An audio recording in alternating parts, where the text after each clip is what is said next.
भारत एक प्राचीन भूमि जो असीम धन और संस्कृति से भरी हुई थी, जहां सोने से दमकते मंदिर और बाजार दुनिया के खजानों से भरे रहते थे। सदियों तक यात्री यहां विस्मय में आते रहे, व्यापारी इसकी संपत्ति की खोज में। लेकिन 1757 में सब कुछ बदल गया। ब्रिटिश आए अतिथि के रूप में नहीं, बल्कि विजेता बनकर। इसके बाद करीब 2 शताब्दियों तक योजनाबद्ध लूट, संगठित शोषण और एक सभ्यता की आत्मा को मिटाने का सिलसिला चला। जो कभी दुनिया का नगीना था, वह एक उपनिवेश बन गया, जिसकी समृद्धि को पूरी तरह निचोड़ा गया। यह कैसे हुआ? एक ऐसा राष्ट्र जो इतना समृद्ध था, कैसे औपनिवेशिक लालच का प्रतीक बन गया?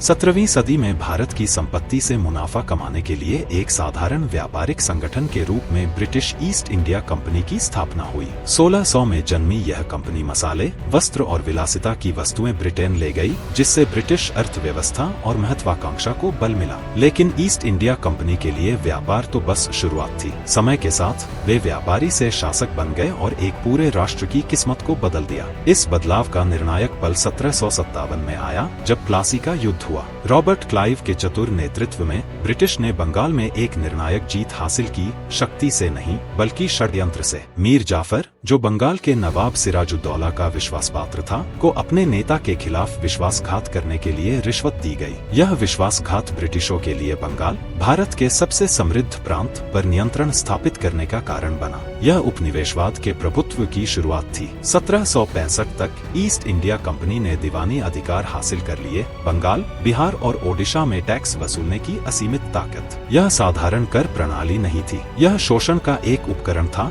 जिसने किसानों से उनकी मेहनत की कमाई छीन ली। जो संपत्ति स्थानीय समुदायों का पालन पोषण करती थी, उसे ब्रिटेन भेजा जाने लगा, जिससे लाखों लोग गरीबी में चले गए। भारत की उर्वर भूमि, जो कभी समृद्धि का स्रोत थी, अब लूट का आधार बन गई। जो व्यापार के रूप में शुरू हुआ था, वह अब विजय में बदल चुका था। ईस्ट इंडिया कंपनी ने उस शोषणकारी शासन की नींव रखी, जो एक सदी तक फैला रहा और एक देश को टूटे और पीड़ित हालत में छोड़ गया। भारत पर ब्रिटिश शासन केवल एक सरकार की कहानी नहीं थी, यह एक राष्ट्र की आत्मा की सुनियोजित लूट थी। जिस दिन ईस्ट इंडिया कंपनी ने नियंत्रण हासिल किया, भारत की संपत्ति सोने की नदी की तरह बहने लगी, जिससे भूमि अपनी समृद्धि, संस्कृति और गरिमा खो बैठी। भारत, जो कभी विश्व अर्थव्यवस्था में 24% योगदान देता था, 1947 में ब्रिटिशों के जाने तक इसका हिस्सा घटकर मात्र 4% रह गया। यह संयोग नहीं था, यह एक साजिश थी। ब्रिटिशों ने भारत के फलते फूलते उद्योगों को तोड़कर देश की अर्थव्यवस्था की रीढ़ तोड़ दी। एक समय समृद्ध कपड़ा उद्योग, जो अपने उत्कृष्ट मलमल और रेशम के लिए प्रसिद्ध था, को जानबूझकर निशाना बनाया गया। भारतीय बुनकरों, जो अपनी कारीगरी के लिए विश्व भर में मशहूर थे, के अंगूठे काट दिए गए ताकि वे प्रतिस्पर्धा न कर सके। ब्रिटिश सामान भारतीय बाजारों में भर दिए गए, जिससे स्थानीय कारीगरों को बर्बाद कर दिया गया और लाखों लोग बेरोजगार हो गए। किसानों को इस लालच का सबसे अधिक खामियाजा भुगतना पड़ा। ब्रिटिशों ने परमानेंट सेटलमेंट जैसे शोषणकारी कर प्रणाली लागू की, जिसमें जमींदारों ने किसानों की जीविका से अधिक कर वसूली को प्राथमिकता दी। परिवारों का पेट भरने वाले अनाज को नकदी फसलों, नील, कपास और अफीम से बदल दिया गया और ये सभी ब्रिटिश खजानों को भरने के लिए भेजे गए। नतीजा, भुखमरी, गरीबी, निराशा। 1770 का बंगाल का अकाल ब्रिटिश उदासीनता के शुरुआती और सबसे कठोर उदाहरणों में से एक था। लगभग 1 करोड़ लोग, बंगाल की 1/3 आबादी, मारे गए। फिर भी कर की मांगों में कोई बदलाव नहीं हुआ। एक सदी बाद 1943 का बंगाल का अकाल इसी त्रासदी की गूंज थी। इस बार 3 लाख लोग मारे गए, क्योंकि चर्चिल ने अनाज को ब्रिटेन भेजने का आदेश दिया, जबकि भारत भूखा मर रहा था। जब उनसे सवाल किया गया, तो चर्चिल ने क्रूरता से कहा, यह अकाल उनकी अपनी गलती है, क्योंकि वे खरगोशों की तरह प्रजनन करते हैं। यह केवल धन नहीं था जो छीना गया, यह विरासत भी थी। अनमोल कलाकृतियां, प्राचीन पांडुलिपियां और खजाने लूटकर ब्रिटेन भेज दिए गए। कोहिनूर हीरा, जो कभी भारत की भव्यता का प्रतीक था, उसे उसके राइटफुल स्थान से छीनकर ब्रिटिश मुकुट में जड़ दिया गया। मंदिर, महल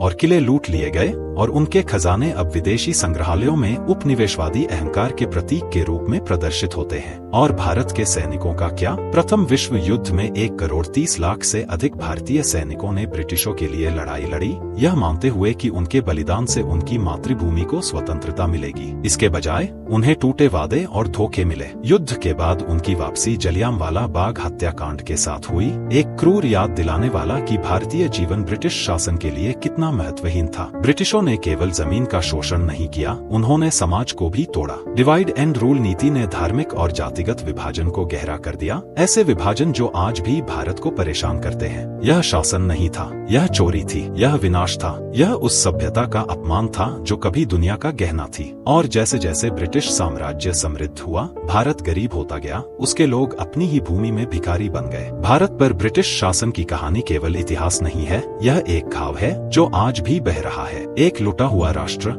एक धोखा खाई हुई जनता और हमेशा के लिए धूमिल हो चुकी एक विरासत।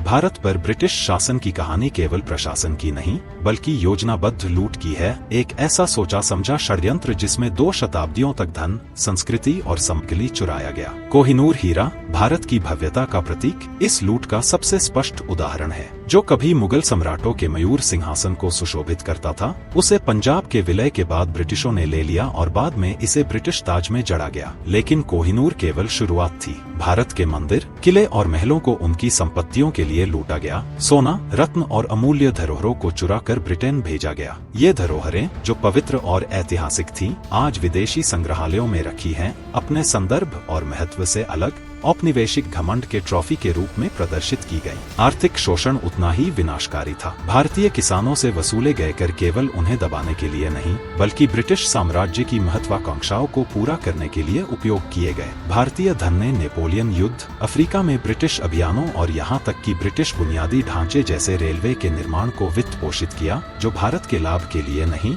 बल्कि ब्रिटिश उद्योग के लिए कच्चा माल ले जाने के लिए बनाए गए। भारत के संसाधन, कपास से लेकर चाय तक, औद्योगिक क्रांति को बढ़ावा देते रहे, जबकि भारतीय गहरी गरीबी में डूबते गए। और युद्ध की कीमत वह भी भारत ने ही चुकाई। प्रथम विश्व युद्ध में 13 लाख से अधिक भारतीय सैनिक ऐसी लड़ाइयों में भेजे गए जिनसे उनका कोई लेना देना नहीं था। उन्हें खाइयों और रेगिस्तानों में तोप के चारे के रूप में इस्तेमाल किया गया। उनके बलिदानों को शायद ही कभी सराहा गया। द्वितीय विश्व युद्ध में 25 लाख भारतीयों को जबरन भर्ती किया गया और भारतीय संसाधनों को ब्रिटिश युद्ध प्रयासों के लिए स्थानांतरित कर दिया गया। वहीं देश में लाखों लोग 1943 के बंगाल अकाल में भूख से मर गए, क्योंकि अनाज ब्रिटिश सैनिकों को खिलाने के लिए भेजा गया। लूट केवल धन तक सीमित नहीं थी, यह भारत की आत्मा तक फैली हुई थी। प्राचीन पांडुलिपियां, वैज्ञानिक ग्रंथ और सांस्कृतिक धरोहरें ले ली गईं, जिससे भारत की बौद्धिक विरासत मिट गई। पुस्तकालयों को नष्ट कर दिया गया, उनके संग्रह ब्रिटेन ले जाए गए, जिससे भारत की सांस्कृतिक और शैक्षणिक संपत्ति समाप्त हो गई। यह उपनिवेश नहीं था, यह शोषण था। यह इतिहास में अभूतपूर्व पैमाने पर चोरी थी। और जबकि ब्रिटेन समृद्ध हुआ, अपने समय की वैश्विक महाशक्ति बन गया, भारत को गरीबी में छोड़ दिया गया। इसके लोग साम्राज्य के ग्रैंड डिजाइन में केवल उपकरण बनकर रह गए। ब्रिटिशों ने केवल खजाने ही नहीं लूटे, उन्होंने एक सभ्यता की आत्मा को भी चुरा लिया। यह साम्राज्य की सच्ची कीमत थी और इसके घाव भारत की मिट्टी, इसके इतिहास और इसके लोगों पर आज भी अंकित है।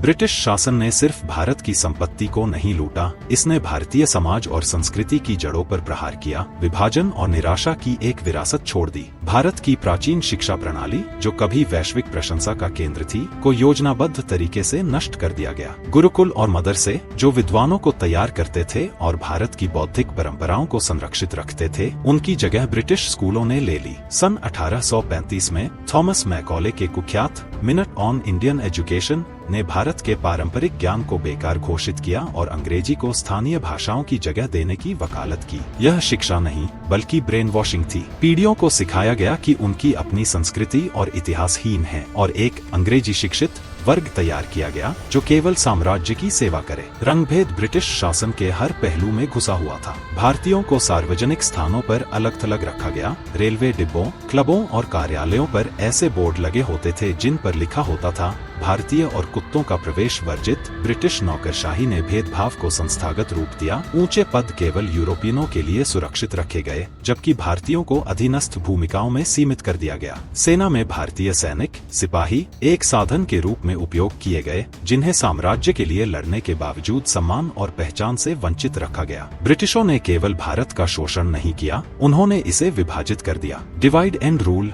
की नीति ने जाति और धार्मिक विभाजनों को गहरा कर दिया, जिससे भारतीय समाज की एकता कमजोर हो गई। उन्होंने समुदायों के बीच मनमाने सीमा रेखाएं खींची, अविश्वास के बीज बोए, जो बाद में हिंसा और अशांति में बदल गए। परिणाम स्वरूप एक टूटा हुआ समाज बचा, गरीबी सामान्य हो गई, अशिक्षा व्यापक हो गई और सांस्कृतिक गौरव खत्म हो गया। ब्रिटिशों ने केवल भारत की संपत्ति ही नहीं लूटी, उन्होंने एक राष्ट्र को आत्मविश्वास से वंचित कर दिया जो अपनी पहचान को फिर से बनाने के लिए संघर्ष कर रहा था। ब्रिटिश शासन के सामाजिक और सांस्कृतिक घाव गहरे हैं। उन्होंने एक समृद्ध सभ्यता को तोड़ दिया, इसे नौकरों की उपनिवेश में बदल दिया जो अज्ञानता, गरीबी और विभाजन की जंजीरों में जकड़ी हुई थी। यह मात्र प्रशासन नहीं था, यह एक राष्ट्र की आत्मा पर योजनाबद्ध हमला था। ब्रिटिश अक्सर भारतीय बुनियादी ढांचे में अपने योगदान का घमंड करते थे, जैसे रेल, सड़कें और सिंचाई को वे भारत के लिए अपनी तथाकथित भेंट बताते थे। लेकिन सतह के नीचे ये विकास एक बहुत ही काले उद्देश्य की सेवा कर रहे थे, प्रगति के नाम पर शोषण। भारतीय रेलवे, जिसे ब्रिटिश राज का एक चमत्कार बताया जाता था, भारतीयों के लाभ के लिए नहीं बनाई गई थी। इसके बजाय यह साम्राज्य के लालच की जीवन रेखा थी। ट्रैक्स ने संसाधन समृद्ध क्षेत्रों को बंदरगाहों से जोड़ा, जिससे कपास, चाय और अन्य कच्चे माल को ब्रिटेन ले जाने में आसानी हुई। रेलवे ने भारत के गांवों की जरूरतों को अनदेखा किया, ग्रामीण संपर्क को नजरअंदाज किया, जो स्थानीय अर्थव्यवस्था को बदल सकता था। ब्रिटिशों के लिए रेलवे कोई भेंट नहीं थी, यह शोषण के औजार थे। सड़कों का हाल भी अलग नहीं था, उन्हें सैन्य नियंत्रण सुनिश्चित करने और सामान ले जाने के लिए बनाया गया था, जबकि भारतीय समाज की बुनियादी जरूरतों को नजरअंदाज किया गया। गांव, जो राष्ट्र की रीढ़ थे, अलग थलग रह गए और उनका विकास ठप हो गया। सिंचाई परियोजनाएं भी भारी कीमत के साथ आईं,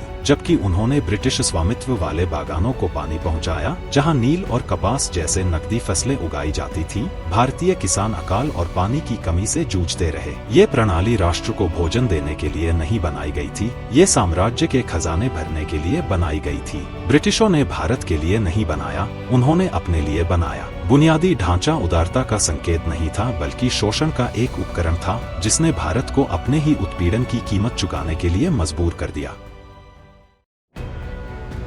ब्रिटिश उत्पीड़न के खिलाफ प्रतिरोध लगभग तभी शुरू हो गया था जब उनका शासन भारत में जड़ें जमा रहा था। ईस्ट इंडिया कंपनी के शुरुआती दिनों से ही भारतीय साम्राज्य की क्रूरता के खिलाफ उठ खड़े हुए, विद्रोह किए जो साहस और बलिदान की गूंज बन गए। 18वीं सदी के अंत में बंगाल में सन्यासी और फकीर विद्रोह पहले असंतोष के संकेत बने। विस्थापित किसान और गरीब साधु, जो ब्रिटिश भूमि नीतियों और अकाल से परेशान थे, कंपनी के क्रूर कराधान के खिलाफ एकजुट हुए। उन्हें कुचल दिया गया, लेकिन उनका विरोध लोगों की दृढ़ता का प्रतीक बन गया। 1799 में तमिलनाडु में पोलिगार विद्रोह के दौरान स्थानीय सरदारों ने अन्यायपूर्ण कराधान और उनकी स्वायत्तता के विनाश के खिलाफ विद्रोह किया। हालांकि वे अंततः हार गए, लेकिन इन विद्रोहों ने पूरे देश में बढ़ते गुस्से को उजागर कर दिया। यह गुस्सा 1857 में राष्ट्रीय स्तर पर फूट पड़ा, जिसे महान विद्रोह, भारत के पहले स्वतंत्रता संग्राम के रूप में जाना जाता है, जो ग्रीस्ड कारतूस के कारण सिपाहियों के विद्रोह के रूप में शुरू हुआ। वह जल्द ही ब्रिटिश उत्पीड़न के दशकों के खिलाफ एक सामूहिक विद्रोह बन गया। किसान, जमींदार और सैनिक एक साथ लड़ते हुए शहरों को फिर से अपने कब्जे में ले आए और ब्रिटिश शासन को चुनौती दी। लेकिन ब्रिटिश प्रतिक्रिया निर्दयी थी।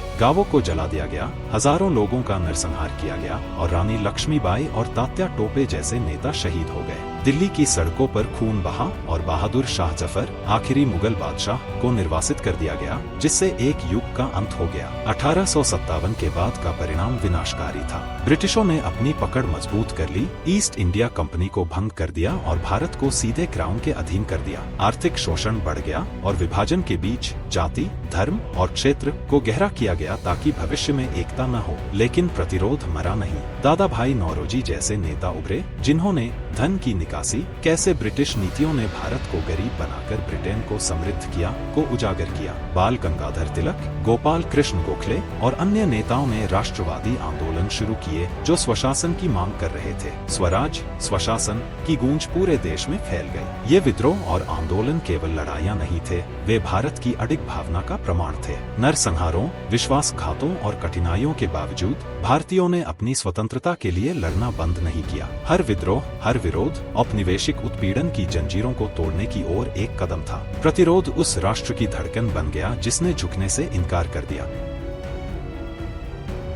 ब्रिटिश साम्राज्य ने केवल भारत की संपत्ति का शोषण नहीं किया, उन्होंने 2 विश्व युद्धों के दौरान भारत के लोगों और संसाधनों को पूरी तरह से निचोड़ लिया, ऐसे युद्ध जो भारत के नहीं थे। प्रथम विश्व युद्ध में 13 लाख से अधिक भारतीय सैनिकों को दूरस्थ युद्ध क्षेत्रों फ्रांस, मेसोपोटामिया और अफ्रीका में भेजा गया। इन सैनिकों ने कठोर परिस्थितियों में लड़ाई लड़ी, उन्हें ऐसी लड़ाइयों में तोप के चारे के रूप में इस्तेमाल किया गया जहां उनके जीवन को एक्सपेंडेबल माना गया। इनकी बहादुरी ने ब्रिटिशों के लिए जीत हासिल की, लेकिन जब ये सैनिक अपने घर लौटे तो उन्हें न तो कोई पहचान मिली, न कोई मुआवजा और न ही स्वतंत्रता। बेहतर व्यवहार और प्रगति के वादे खोखले निकले, जिससे जिन्होंने सब कुछ बलिदान किया वे धोखा खा गए। द्वितीय विश्व युद्ध और भी विनाशकारी था। 25 लाख से अधिक भारतीयों को जबरन भर्ती किया गया। कई ऐसे संघर्ष में खींचे गए जिसे वे न समझते थे और न चुनते। उन्होंने यूरोप, उत्तर अफ्रीका और दक्षिण पूर्व एशिया में लड़ाई लड़ी, ब्रिटिश अधिकारियों के तहत कठिनाइयों और भेदभाव को सहा, जिन्होंने उन्हें साथियों के बजाय साधन के रूप में देखा। वहीं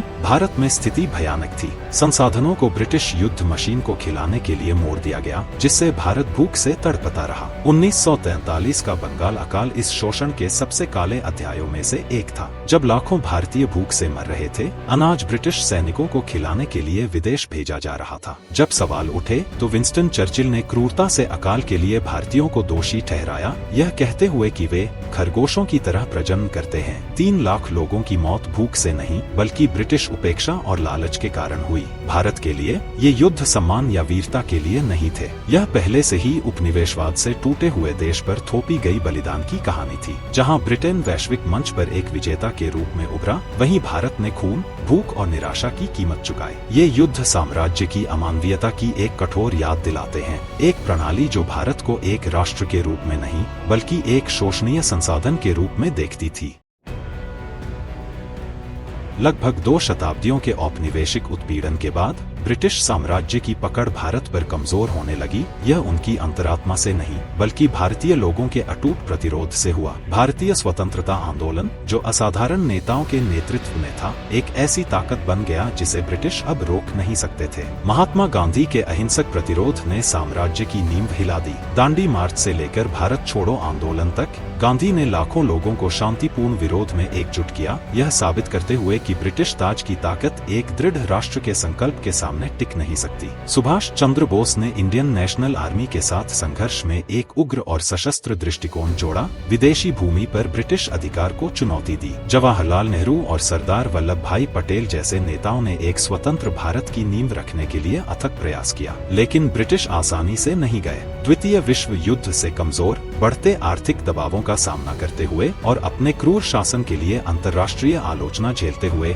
उन्होंने अपने फूट डालो और राज करो की रणनीति से नियंत्रण बनाए रखने की कोशिश की। 1947 में भारत का विभाजन उनका अंतिम कार्य था, एक सुनियोजित निर्णय जिसने एक राष्ट्र को टुकड़ों में बांट दिया। जब ब्रिटिशों ने नक्शे पर मनमानी रेखाएं खींची तो उन्होंने धार्मिक तनाव को हवा दी, जो इतिहास के सबसे खूनी अध्यायों में से एक में बदल गया। हिंदू, मुस्लिम और सिख, जो कभी पड़ोसी थे, हिंसा के उन्माद में एक दूसरे के खिलाफ हो गए। स्टेशन पर पहुंचने वाली ट्रेनें यात्रियों से नहीं बल्कि मृतकों से भरी थी। परिवार बिखर गए, पूरे समुदाय विस्थापित हो गए। 10 लाख से अधिक लोग अपनी जान गंवा बैठे और 15 लाख शरणार्थी बन गए, अपने घर और इतिहास पीछे छोड़ते हुए। स्वतंत्रता भारी कीमत पर मिली। सदियों के शोषण से बर्बाद हुई अर्थव्यवस्था खस्ताहाल थी। गरीबी, अशिक्षा और भूख व्यापक थी। नया राष्ट्र, हालांकि स्वतंत्र था, उपनिवेशवाद के घावों से गहराई से घायल था। ब्रिटिश भारत को विभाजित, गरीब और टूटा हुआ छोड़ गए। उन्होंने स्वतंत्रता नहीं दी, यह उनके हाथ से उन लोगों ने छीनी जिन्होंने गुलाम बने रहने से इनकार कर दिया। ब्रिटिश शासन का अंत कोई उदारता का क्षण नहीं था, यह एक लंबे, कटु संघर्ष का परिणाम था। उनके शासन के घाव आज भी हैं, उस कीमत की याद दिलाते हैं जो भारत ने अपनी नियति वापस पाने के लिए चुकाई। 1947 में ब्रिटिश प्रस्थान ने भारत को स्वतंत्र तो किया, लेकिन गहरे घाव भी दिए। आर्थिक, सामाजिक और सांस्कृतिक रूप से लगभग 2 शताब्दियों के शोषण से हुआ नुकसान ठीक होने में पीढ़ियां लगेंगी। स्वतंत्रता के बाद भारत को अपनी अर्थव्यवस्था को फिर से खड़ा करने के लिए कठिन संघर्ष करना पड़ा, जिसे औपनिवेशिक नीतियों ने बर्बाद कर दिया था। पूर्व औपनिवेशिक भारत के फलते फूलते उद्योग नष्ट कर दिए गए थे और उनकी जगह ब्रिटिश आयातों पर निर्भरता ने ले ली थी। कृषि, जो कभी राष्ट्र की रीढ़ थी, शोषणकारी व्यवस्थाओं और अकालों से बर्बाद हो गई। करोड़ों लोग गरीबी में जी रहे थे, अशिक्षा व्यापक थी और जो बुनियादी ढांचा था जो केवल संसाधनों के शोषण के लिए बनाया गया था वह जनता के लिए बहुत कम उपयोगी था। यह आर्थिक असमानता केवल भारत का बोझ नहीं थी, यह उस वैश्विक असमानता को दर्शाती है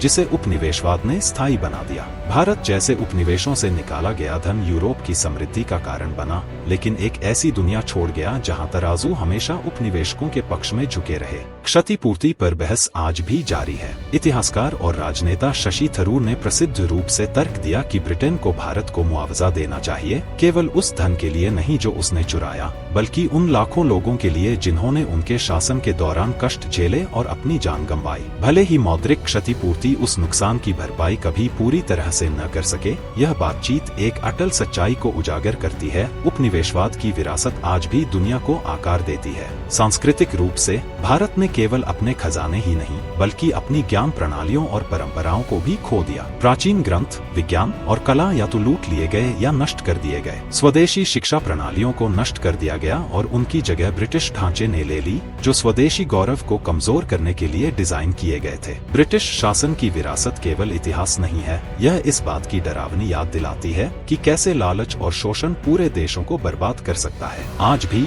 उपनिवेशवाद की छाया बनी हुई है, एक ऐसा घाव जो कभी फली फूली सभ्यता की आत्मा पर अंकित है। भारत की कहानी दृढ़ता की है, लेकिन यह साम्राज्य की कीमत का एक स्थायी प्रमाण भी है।